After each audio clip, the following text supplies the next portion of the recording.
السلام علیکم ورحمۃ اللہ وبرکاتہ۔ بہت سے احباب ملک بھر خصوصاً پاکستان سے سوالات کر رہے ہیں کہ مفتی طارق مسعود صاحب کے موقف کے بارے میں آپ کیا کہتے ہیں۔ بہت حضرات نے کہہ دیے بندہ مفتی محمد ساجد لاہوری مدرسہ صاحب صفہ رئیس دارالافتاء سے عرض کر رہا ہے، مفتی صاحب بڑے ایک نیک دل اور نیک صورت اور نیک سیرت انسان ہیں، اچھے عالم دین ہیں۔ میں نے جہاں تک مفتی صاحب کے بارے میں سنا ہے تو مفتی صاحب کو جن موضوعات پر انہوں نے گفتگو کی، بندہ کی رائے یہ ہے کہ اس کو عوام الناس میں ذکر نہیں کرنا چاہیے تھا، اور کیونکہ یہ مسائل ایسے ہوتے ہیں جس کو سمجھنے سمجھانے میں بڑی مشکل ہوتی ہے۔ بہتر احسن طریقہ یہی تھا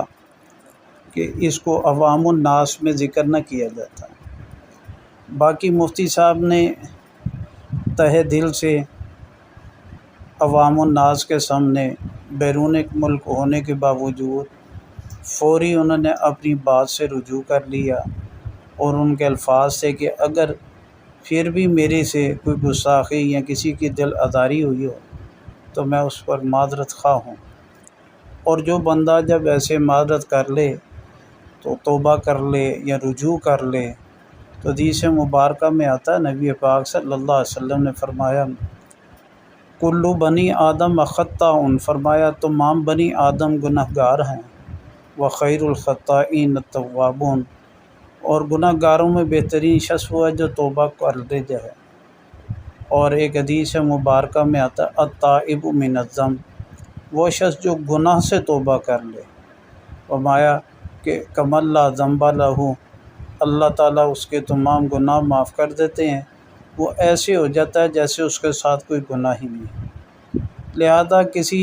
شخص سے کوتاہی ہو جائے، غلطی ہو جائے، توبہ کر لے تو اللہ تعالیٰ اس کی توبہ قبول کرتے ہیں، تو بندے کو کوئی نہیں کرنا چاہیے، اور اگر نہ ہوئی ہو تو اس کو بلا وجہ گستاخ بنانا، اس پر ایسے کہنا، یہ بھی بہت بڑا جرم ہے